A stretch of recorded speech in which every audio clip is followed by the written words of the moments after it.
Greetings po mga kababayan. Karaniwan sa mga oras na ito, saan man kayo naroroon, okay kayo, no? Sampu ng inyong mga mahal sa buhay, no? Lalo na sa ating mga OFWs, no? It could be good morning, good afternoon, good evening, or a katanghalian po dyan sa inyo, madaling araw. But anyway, kung ano mang magkaiba po ang ating mga time zone, and I wish you all na kayo ay nasa mabuting kalagayan. And of course, pati na rin ang ating mga mahal sa buhay, no? Dito sa Pilipinas. Alright? Maraming salamat. Sa hindi pa po nakakilala sa akin, ito pong muli sa Atty. Rogelio Wong ng Batas Pinoy. Ang ating pong channel ay isa pong legal and public service program ng inyong lingkod in collaboration with the Greater Bar of the Philippines, Manila Port Chapter. Alright, sa mga uh, I would like to extend my appreciation, no, sa ating mga subscribers, sa mga viewers po natin, mga sharers po natin, mga likers, no? Kasi because of your encouragement po, no, ay tumagal po tayo ng ganitong panahon, no? Binibigyan po ninyo ako ng encouragement, no? Motivation to continue our advocacy and spreading out, no? Reaching out our kababayans by giving them legal information uh, uh, tungkol sa mga batas po natin dito na umiiral sa ating bansa, and this could affect our person, no, our friends, our kababayans, no, our relatives, no, or plain and simple kakapitbahay po natin. Anyway, sabi nga natin lagi, di ba, ang mantra natin ay lamang na ang may alam sa batas. Okay? Kaya ako po ay nagpapasalamat, no, sa mga subscribers po natin, mga likers po natin, no. Alam naman po ninyo kung sino kayo, lalo na yung hindi nag-skip ng ating mga ads, at of course yung nagpapadala po ng mga super chats. Thank you very much po, no, sa inyong tulong at sa inyong encouragement. Okay. So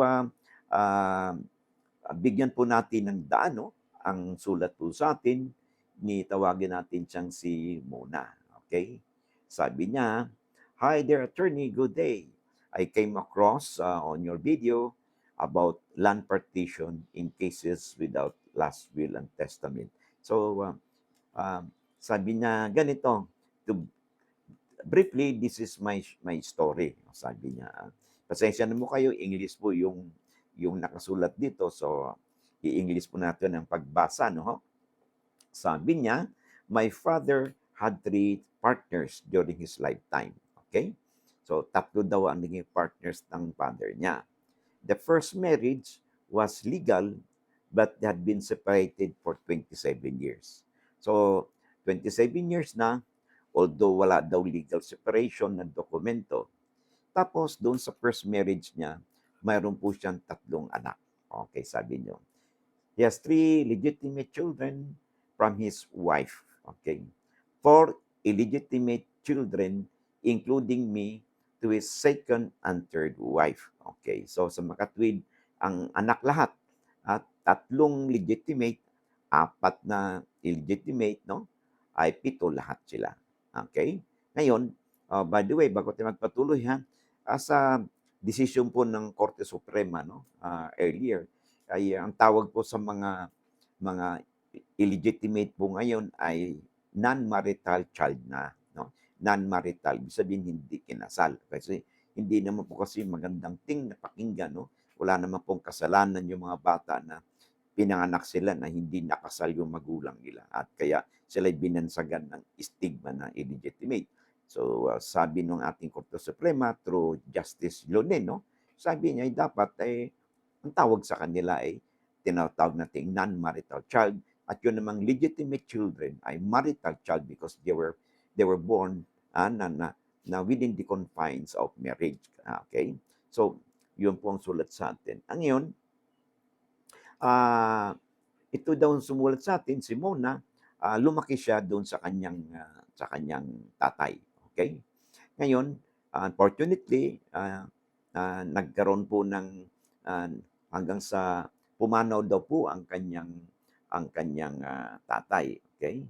So, nakalagay dito, I was only child who lived with him and took care of him until his last days. Okay? After his passing, however, the issues of land partition have become very complicated. The land still includes his wife's name, although it states that they have been separated for more than 19 years since the land title was named to my father, and she, along with her legitimate children, are now asserting much larger share of the property. Okay. So, lumalabas sa kwento ni Mona na yung first family, yung wife, no? At pati yung tatlong legitimate children, abay, ano daw, humihingi ng mas malaki ang share, no? Ah, doon sa property kasi and then so sabi dito, ang kadahilanan daw na ginamit ay dahil ah, yung tatay nila, no, ay hindi daw nagbigay ng suporta, no, sa educational needs ng mga anak, at itong si sumulat sa atin ay ang nagpaaral sa kanya ay yung tatay niya. Okay? So, 'di ba, sabi naman niya, eh, 'di ba responsibility naman ng mga magulang na magbigay ng suporta sa mga anak nila, eh bakit naman ngayon parang hindi, bakit naman mababawasan yung kanyang parte ng mana dahil because yung suporta na pinagkaloob sa kanya ng magulang niya. Okay, ng tatay niya. So, sabi na dito, gusto niyang malaman, no, kung ano daw ang kanyang karapatan sa ilalim ng batas. Sabi niya, as an illegitimate child, I have the right to contest this and seek a fair share of my father's estate. I also wish to know the possible legal remedies or action can be taken in this case. I would deeply appreciate your time and your guidance you provide. All right. So, okay. Ito 'yon, no? Miss Ramona, ganito 'yan. Kasi mukhang merong hindi pagkakaintindihan, no? Dito sa formula na sinasad ng batas sa pagparti-parti ng mana, no? Ah, ng tinatawag nating legitimes, no? Ng mga heirs, okay? At ganito po 'yon, at ito'y palagi naman nating maraming beses na natin na pag-usapan ito sa ating mga vlog, no? Sa ating mga videos. Kasi ganito 'yan.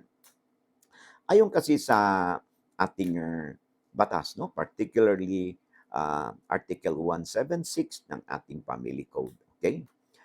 Ang ang mana ng legitime ng mga marital children, okay, o nung kasal, no, anak sa kasal, ay at saka i-compare doon sa marital children na hindi kasal, no, or illegitimate children, okay, ay mas mababa ng kalahati kaysa mana ng mga legitimate children. Okay?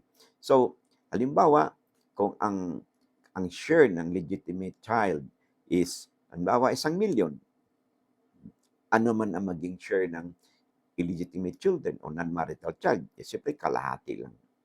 Kaya dito pa lang sa formula, no, muna, huwag ka nang mag-expect na magkaroon talaga ng patas na sharing. No? Kasi the law itself provides na yun ang formula. Okay? So, ganito mangyari kasi dyan because it appears na sa kwento ni Muna na yung titulo daw ng lupa ay nakapangalan pa doon sa kanilang tatay at kasama din yung kanyang nanay. So, there is that presumption na this property is conjugal or part of their absolute community property. Pag ganun ang presumption natin, okay? Pag ganun ang presumption natin, pag nagkaroon ng liquidation ng property relation ng marriage, paano nagkaroon ng liquidation yan? Okay? Pag nagkaroon ba ng in case of death ng one of the spouses, so ma-terminate yung property relation ng mag-asawa or nagkaroon sila ng legal separation. Pag sinabi legal separation, galing sa korte, or kung hindi man, ay nagkaroon sila ng separation of property, no? Nagiging absolute ownership ng bawat isa sa kanila, separate ownership kung tawagin. At lahat nito ay kailangang merong basbas ng korte.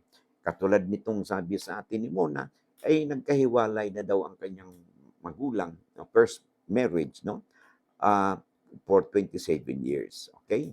Ang problema, hindi naman daw nagkaroon ng legal separation.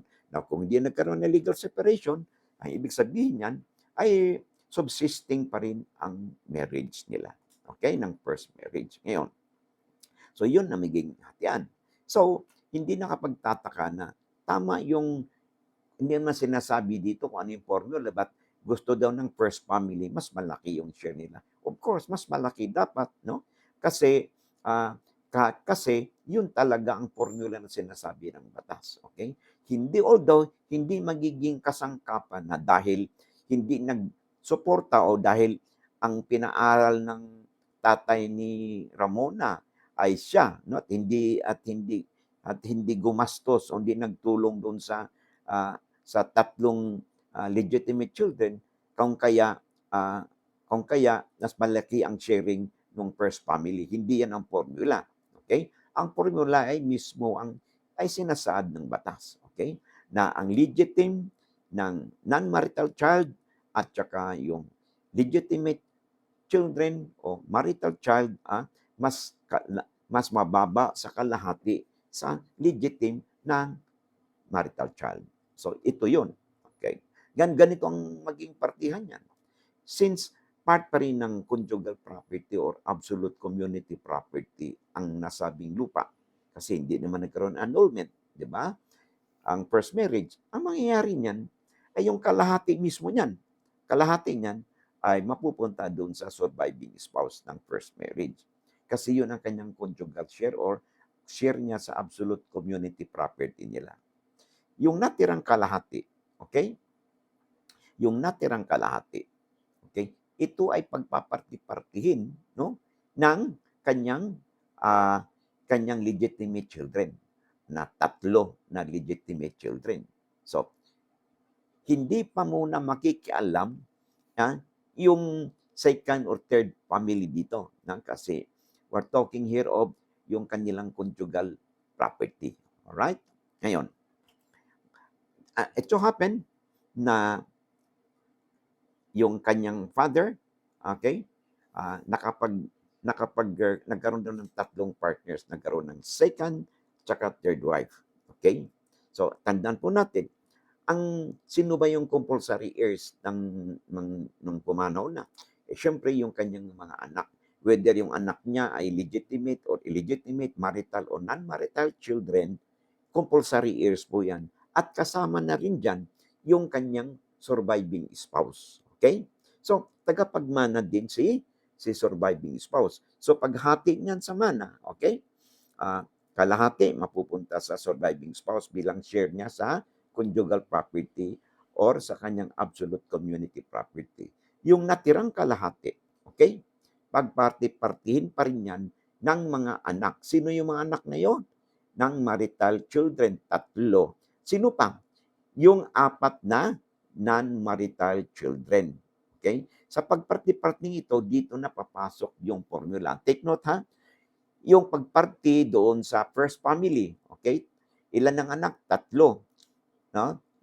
Yung kalahati na yan ay magiging, insofar as yung first family is concerned, ay magiging, magiging 4 din kasi kasama si surviving spouse na bilang compulsory heirs, di 4 na. So, 4 plus 4 ay magiging 8. Sino yung 4 na yon? Yung anak sa labas, no, na hindi kasal, kasama na yung sumulat po sa atin. Okay? Kaya lang, pag party-party niyan, dito na ngayon papasok yung tinatawag nating yung formula ng batas na under Article 176 ng Family Code, ang mana ng non-marital children is only equivalent to 1/2 of the legitimate of the marital children. So dito na ngayon apply ninyo yung formula. Ay hindi naman natin alam po kung magkano bang halaga ng lupang yan, gaano ba kalaki yung lupang yan, but you just apply the formula. Tanong, paano na po yung second wife o tsaka third wife? Dahil hindi po kasal ang mga ito, At kahit kasal sila, hindi na po valid ang kasal because of the subsisting marriage, hindi po sila may tuturing na wife or spouse. Ang turing lang sa kanya ay partner because hindi naman sila kasal. Dahil they are not considered as surviving spouse. Okay? Ay hindi po sila entitled na magmana doon sa pumanaw na kanilang partner o doon sa sa asawa. Ang entitled na magmana doon sa estate ng pumanaw na ay yung kanyang mga anak, whether legitimate or illegitimate, or yung kanya at saka yung kanyang surviving spouse doon sa first marriage. Okay? And on top of this, dahil may anak itong si yung pumanaw na na tatay mo, okay? 4 nga yung sabi mo non-marital children, okay? Ano mang napundar nila, ano mang napundar nila dito sa kung may napundar silang property dito sa second at saka sa third wife o partner, okay? Yung kalahati niyan, nung share na yan, mapupunta yan doon sa conjugal sa first wife, sa first marriage. Doon. Kasi kasama yan sa conjugal property or absolute community property. Yan ang share ng yun ang share doon sa first family. Ngayon, dahil may anak sila dito sa non-marital children, tawag natin diyan. Yung kalahati na yan, because maliwanag naman na partner in bad faith yung pumanaw kasi nagpakasal, nag-ano siya, married siya. Okay?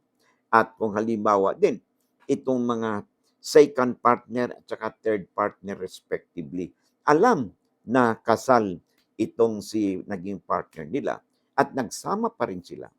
Yung kanyang kalahati na share, halimbawa silang second o third partner niya, nakapundar sila ng isang, pagpalagay na 1 million.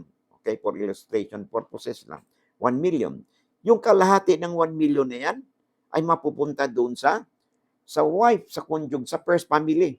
As part of the estate nila, mapupunta yan sa first family, yung kalahati.